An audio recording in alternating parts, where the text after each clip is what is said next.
3.5 वर्षाच्या लेकराच्या बाबतीत जो प्रकार किळसवाना या ठिकाणी घडला ही अतिशय दुर्दैवी घटना आहे।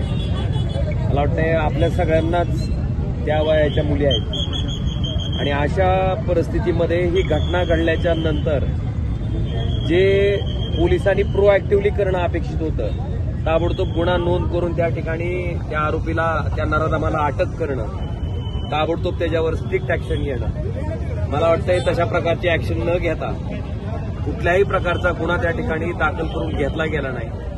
मला वाटतंय अशा पद्धतीनं पक्षीय राजकारणाच्या विचक्यात अडकून जर अशा गंभीर घटनेकडे आपण दुर्लक्ष करत असू तर याच्यापेक्षा दुर्दैवाची गोष्ट कुठलीही असू शकत नाही। या घटनेचा तीव्र शब्दात निषेध आहे आणि माझी आपल्या माध्यमातून सरकारकडे विनंती आहे की अशा घटनांना वारंवार त्या ठिकाणी घडताना आपल्याला त्या ठिकाणी समाजात दिसत आहेत। अतिशय दुर्दैवी गोष्ट आहे। 3.5 वर्षाच्या लेकराच्या बाबतीत असं कृत्य करणाऱ्या लोकांना मला वाटते अतिशय कठोरातली कठोर शिक्षा झाली पाहिजे। ती शिक्षा इतकी कठोर असली पाहिजे की भविष्यात पुन्हा अशा पद्धतीचं वागण्याचा कुणीही प्रयत्न केला नाही पाहिजे।